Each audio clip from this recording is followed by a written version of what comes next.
Hey folks, this is a presentation on credentials in the community. My name is Brent Zundell. Go to slide 2. I work at a company called Evernym. I do cryptographic protocol design, some software architecture, and have done quite a bit of standards development there. Slide 3, more specifically at the W3C, I was a very minor editor of the verifiable credentials data model. I've also been the co-chair of the Verifiable Credentials Working Group as it's been in maintenance mode. I'm the co-chair of the Decentralized Identifier Working Group, and I participate in the Credentials Community Group. Slide 4.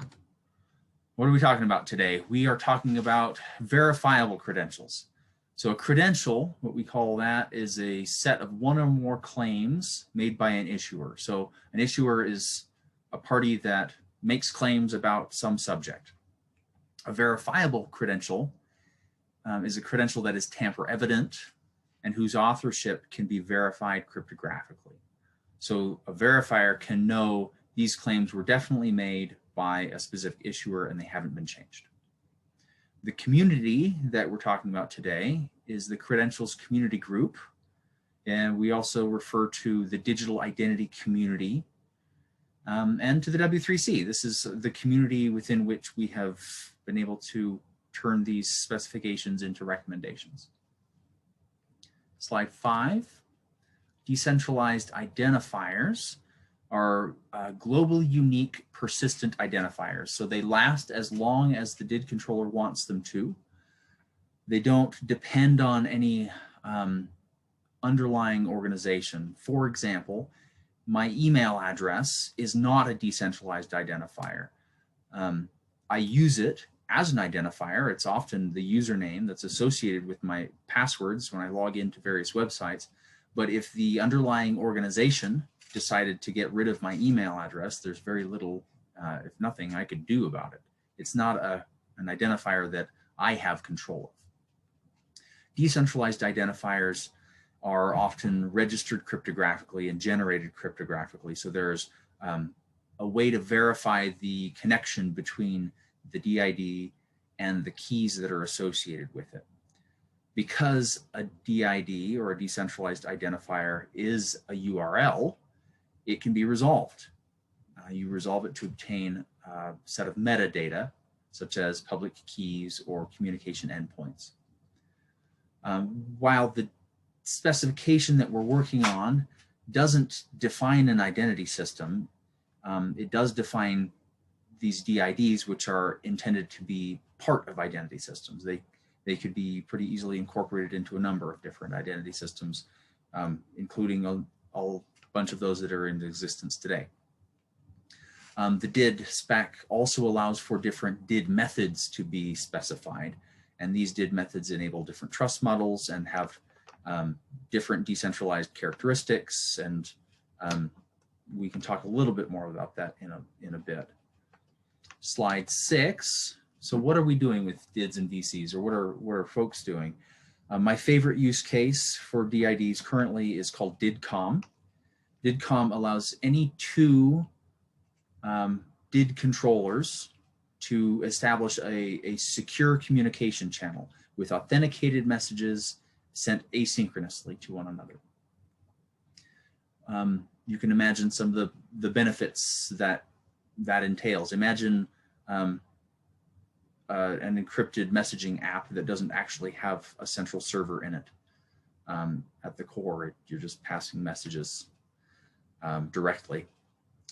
Another thing that folks may have heard about in the news is vaccination credentials. A number of the COVID credential initiative and travel pass and common pass and things like this, they have verifiable credentials and DIDs at the back end. One of the use cases that some of the organizations are really excited about are supply chain management use cases. They are currently being used for import documentation, verifiable import documentation that provides proofs of where the materials came from and what the materials are made out of and the analysis and all of this. So that's one thing. A number of folks are using DIDs and verifiable credentials to enhance their customer relationship process. Imagine calling to do some banking with your financial institution, and instead of having to answer a number of questions like, what is your mother's maiden name? What was your first pet? And in that way, try to prove who you are. The bank can instead, and a number of banks and financial institutions are using verifiable credentials to request proofs, and in that way establish confidence in who they're speaking with, and that opens up a bunch of opportunities for the customers. One of the first uses of verifiable credentials was actually for business licenses. The government of British Columbia established quite a system. More than 6 million credentials were issued, verifiable credentials were issued for business licenses there as one of the first use cases. Who is doing this? If you look on slide 7, there is, this is just a small list of some of the organizations that are currently using decentralized identifiers and verifiable credentials. In the United States, the Department of Homeland Security is very interested in the supply chain use case. In the United Kingdom, the National Health Service is looking at using DIDs and verifiable credentials for their doctors and their employees to allow them to easily transfer between hospitals. We've already mentioned British Columbia government. The COVID credentials, a number of them are being worked on by the International Air Transportation Association. The National Association of Convenience Stores, this is a really cool use case. They've been using verifiable credentials as proof of age for purchases at the point of sale terminal. Microsoft and IBM are building on DIDs and verifiable credentials, and as we said before, a large number of banks and credit unions. And like I said, this really is just a small list. These are some of the people that I got permission to add to a slide. There are a lot more out there. Slide 8. In addition to the organizations, there are 90, or possibly more than 90 at this point, DID methods. These DID methods specify exactly how the DID spec is used with a particular context or backend. Different DID methods exist to supply different trust models. So for example, on one end of the spectrum, we have DID key. It's this self-contained, very simple DID method that is a way essentially of trading public keys. One step slightly more complicated, DID peer. There is no backend.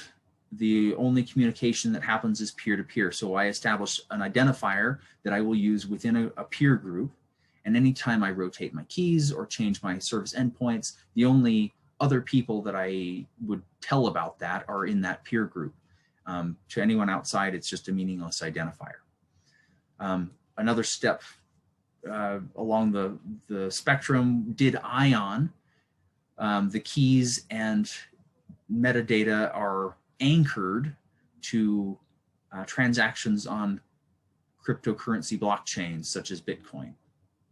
Very decentralized, but with a verifiable data registry at the back end. One step further along the spectrum now, DID solve is an example of a DID method that is backed by a distributed ledger, and not only a ledger, but one that is has a governance framework around it. There's an actual nonprofit organization that's managing the ledger.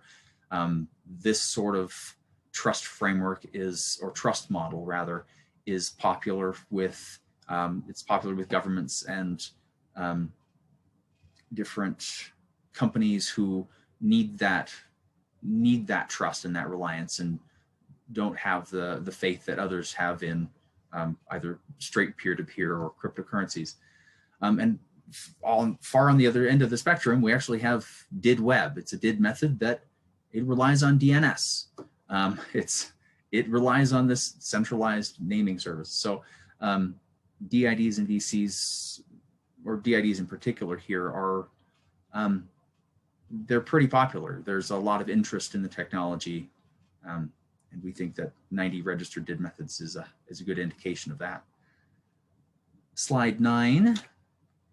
So both verifiable credentials and decentralized identifiers started as work items in the credentials community group. They were incubated there. Eventually, they were published as community reports. And then those reports were adopted by the verifiable credentials working group and the decentralized identifiers working group as their first public working drafts.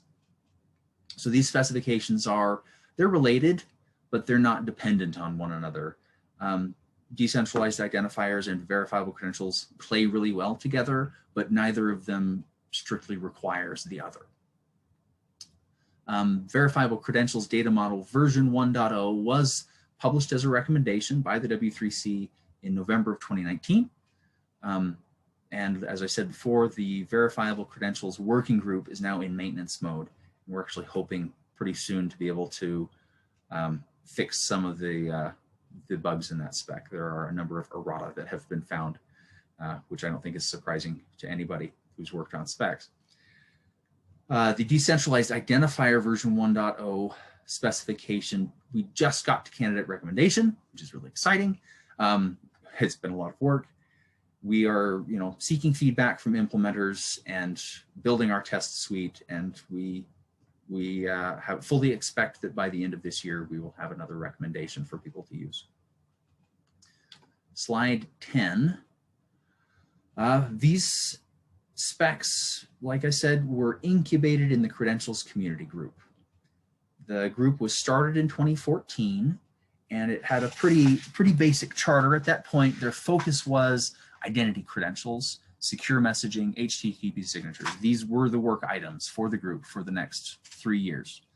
One thing that I really like about the community group, their charter empowers the community to serve as the driving force of the group rather than the chairs of the group.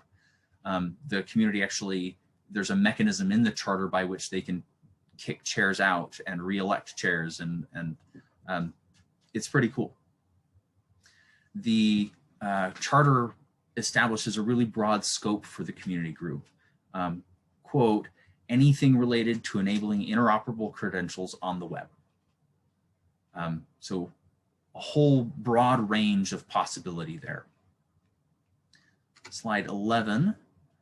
2017, they rechartered, and this time their stated areas of focus for the community group were decentralized identifiers, verifiable claims, which we later renamed as verifiable credentials, and digital verification. And you can see that 2 of these 3 points of focus eventually became community draft notes, and those have, one of them is a recommendation and another is on the recommendation track. The 2020 charter I really like because by this point the group was very active, and rather than specifying a small set of work items, they described a process for dynamically adding work items. So there are a whole host of things that the community group is currently working on. Slide 12. The work mode of the community group is pretty straightforward. Like I said, there's a dynamic process for adding work items. So anyone in the group can make a proposal for a new work item. They introduce it to the group. There's some discussion about it. And then the work item gets adopted if at least one other participant agrees to help do the thing that the work item proposes. And the chairs determine that there's some appropriate, it's within the scope. But like I said, the scope is pretty broad. The only thing that can keep a work item from being made is if there are no principal objections from other CCG members. So the work items, they turn into either what they call an ongoing community draft. For example, a registry would be an ongoing community draft, or there'll be a community report.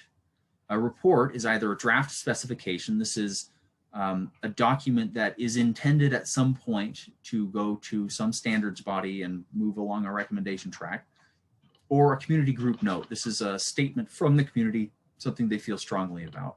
So verifiable credentials was a draft specification. A community group note, one example of that would be like, there's a note about data minimization and what that means and how important it is for credentials on the web.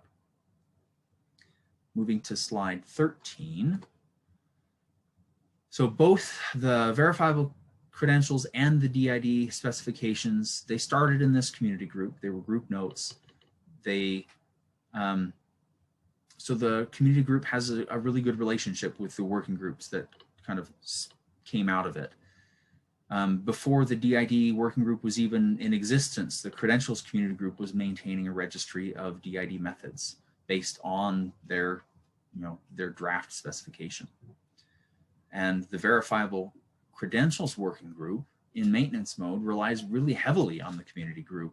The community group handles the bulk of the work for the maintenance group, which allows the maintenance group to be pretty efficient. Slide 14 gives us a little bit more detail on this. So maintaining the verifiable credential specification is a work item for the community group.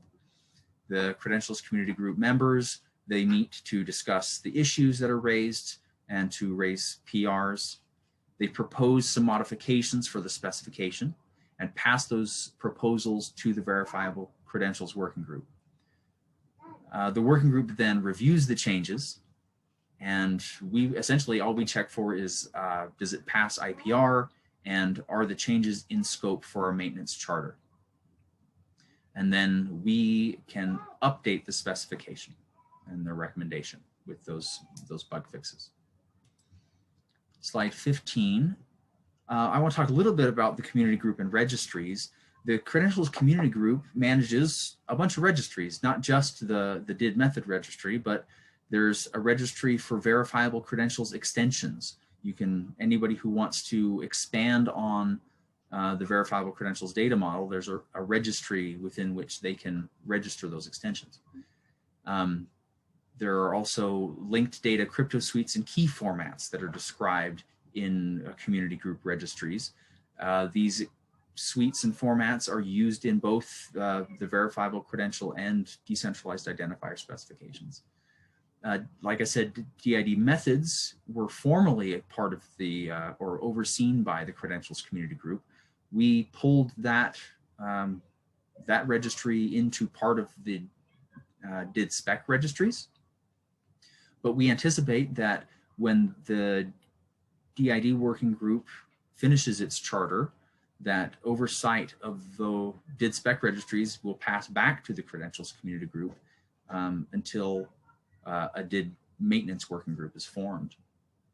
We know that the W3C is actively working on defining how a registry's process will work and be part of the official process for W3C. We would encourage folks who are working on that to look at how the credentials community group has had relationships with working groups, and specifically how registries have worked there, because for our purposes, it's worked pretty darn well. Slide 16, some of the work items for the credential community group currently. There are LD signatures, specifically one of the ones that we're excited about is BBS Plus LD signatures. This is directly tied to some of the production uses of verifiable credentials today. They're using this elements of this work item. The current decentralized identifier specification is a data model spec, so it defines what the pieces look like. It doesn't define a protocol for using them, so there's also a work item for DID resolution in the community group, and we anticipate that the output of that work will be a draft specification that becomes the first public working draft of some future working group.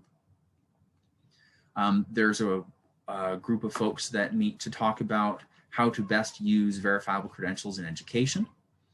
There's a group of folks that meet to talk about how to do confidential storage properly. This is actually a joint work item with the Decentralized Identity Foundation. A lot of exciting things happening there. They also are working on so many different vocabularies. There's security, traceability, citizenship, and more. These vocabularies really, really assist in the interoperability of the solutions that we're building. Some other work items in slide 17 include, there's so many drafts. There's a universal wallet, a multi-hash, multi-base, hash links, credential handler API, web key management, Zcaps. These are all draft specifications in progress, and each of these we anticipate will, serve as the seed for some specification, some global specification that's made later. In addition to these, the credentials community group is actually, there are work items to define a number of DID methods, including DID key and DID web, which I mentioned before. So the community group is active. It's very busy. There's a lot going on there. And because of the relationships that it has with working groups and the processes that it has in place, we feel like it's a really healthy environment, and there are a lot of good things coming out of it. Slide 18, just to close things up here. And to recap, decentralized identifiers and verifiable credentials are a good example of its web-related technology, but it's not browser-centric technology. And they are being widely deployed in production today. There is a lot of interest, and the technologies that they enable seem to address a number of important use cases that a number of pretty large organizations care deeply about. And these specifications came from the Credentials Community Group, which is a really good example of what benefits come when there are close ties between working groups and a community group. Like I said before, it served as the incubation point for decentralized identifiers and verifiable credentials. There's a lot of good registry management happening there. The story of how they help to maintain the verifiable credential specification, all of these, I believe, could serve as examples for how a community group can really benefit the W3C. And that is my presentation. I hope that it was worth your time, and I hope that any questions you have, we can address in the question and answer during the AC meeting. So thank you for tuning in, and I look forward to seeing you later.